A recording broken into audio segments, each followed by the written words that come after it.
Hello there, Leo Man and Mountain, and where have I been? Well, I've been doing nothing, absolutely nothing recently, and yeah, it's not been great, has it? Ever since I did that video on lat rig, first nice spring day, and ever since then there's not been another nice spring day. So it's been a bit of a drought on the channel, not much to watch. I didn't fancy going out on hikes where it wasn't too great, and to be honest with you, when I did have opportunities to go wild camping, it sort of got kiboshed and there was no chance I could do it. So I thought I'd do a little video on basically my winter gear, my wild camping winter gear setup that I did this year. The year just gone.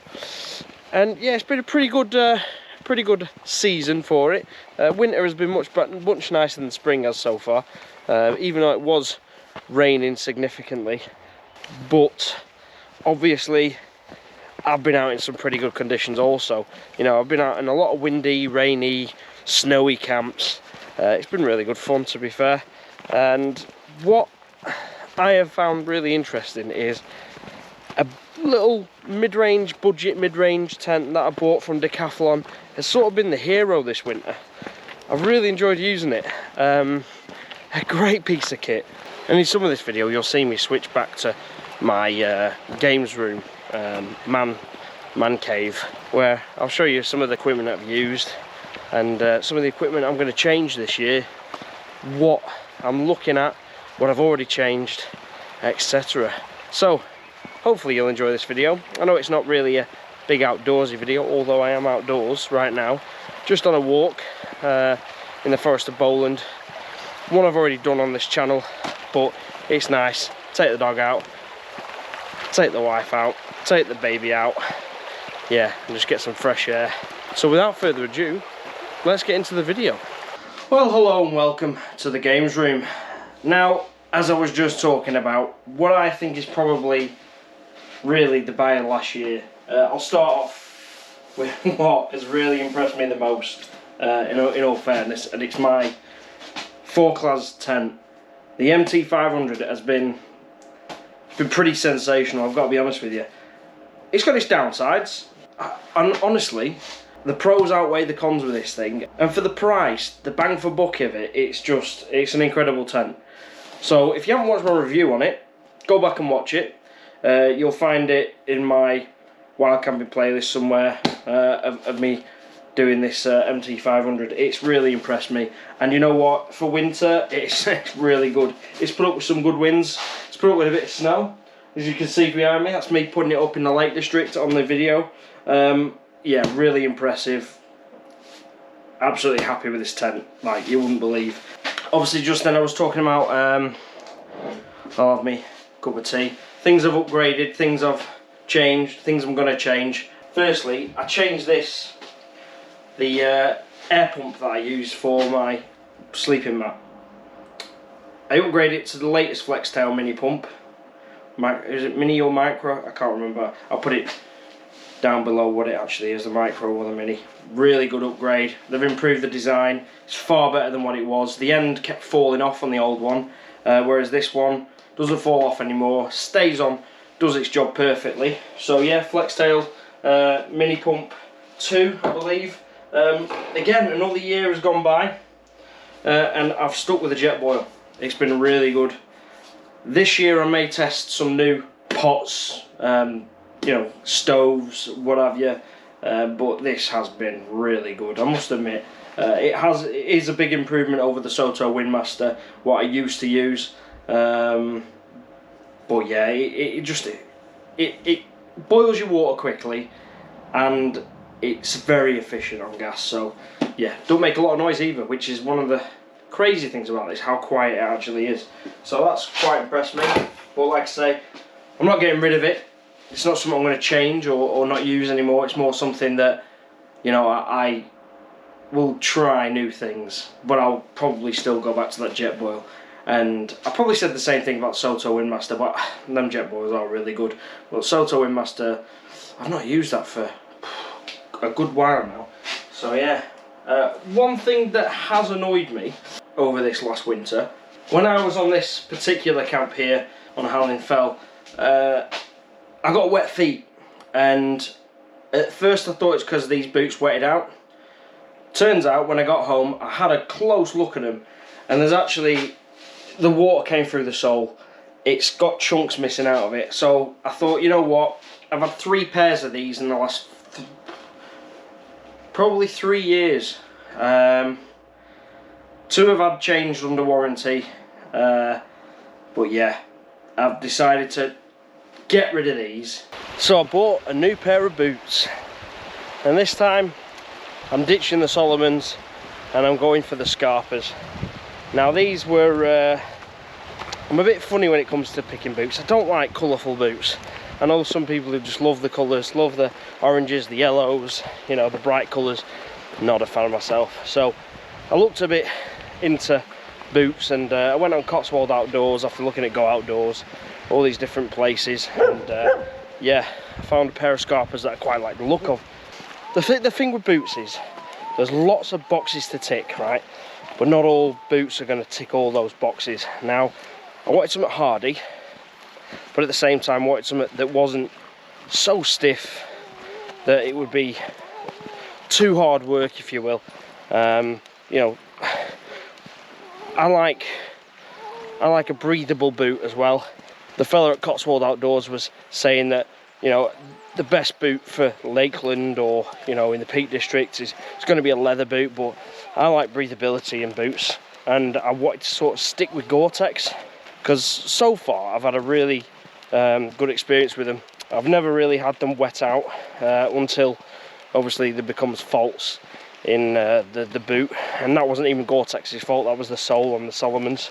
I thought, yeah, I'm going to stick with Gore-tex because I really do think they're good. They do work as long as you keep them clean, treat them, you know, you shouldn't have a problem. So I went with these brown and black Scarpas. So I quite like them so far. This is the first outing actually in them, and they are in need of breaking in, let's put it that way, or I need breaking back in, one of the two. So another thing that I've used again this winter, that I've used for quite a long time now, I must admit, has been that sleeping mat of mine. It's been really, really good. This Thermarest NeoAir Xtherm, this is the large and wide. It has been probably the best sleeping mat I've ever used. It's so comfortable, it's pretty thick, keeps you warm if you don't toss and turn at night. That's one thing I will say about a lot of sleeping mats that are good in the winter. If you stay still, you'll be toasty warm. If you're a wriggler, you turn over a lot, it does take a few seconds to reflect your body heat.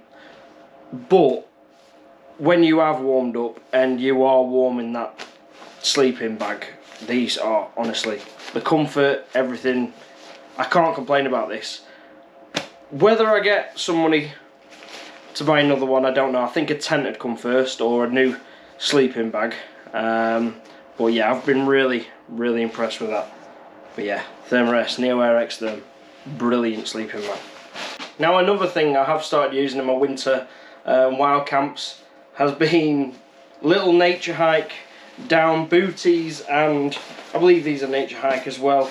The down pants, yeah, brilliant, absolutely brilliant. Like, if you know you feel the cold a bit more, or you want to be really toasty in your oh, I've got down feathers everywhere now. If you want to be really toasty in your tent when you're sort of sleeping at night, and you like to sleep warmer than you do cold. I mean, I'm sort of somewhere in the middle. Sometimes I like to be colder, sometimes I like to be warmer. But yeah, when you're camping, you want to be warmer rather than cold, because sometimes when you're cold, you can't warm up. So if you stay warmer and you are warmer, then it's brilliant. But yeah, down booties and the down pants, they look very you look very suspect wearing them, I must admit, but you can't really judge when you know, you're actually out there camping with it. Pavey, YouTube Pavey. So, first time you've seen her face, this, isn't it? Yeah. Too small last time you had one of them. Yeah, she was too small to be seen. She was the other way around, because yeah, she she was a bit too small. But tell you what, this girl's neck, unbelievable.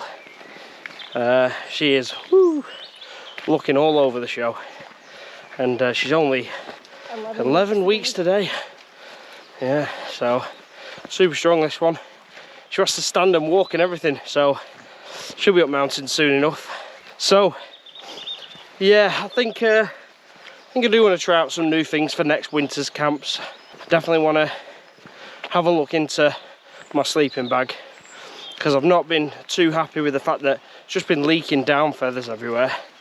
So I think this summer I'll get it sent off to them to be washed or whatever, and just ask them if the fill is still okay, because it's not performed. Well, it's performed, but it's not been as warm as I would expect it to be, because I've put on like down pants, as you've seen in the video. I've done all that stuff, and it's just not felt really particularly like I could really use it at -18, which is its extreme levels. But it's still nonetheless a very good sleeping bag. So if it does turn out that it's fine, and I may have a look, see if there's any budget options for winter sleeping bags, because I like to see and test what the differences are. I know the OEX Leviathan is supposed to be a really good one, so I'd be interested to know, compared to a Rab, how good is that?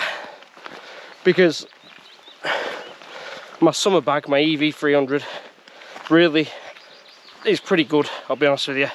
I've always been impressed with that sleeping bag. So yeah, we'll see if I end up looking at a new one or not.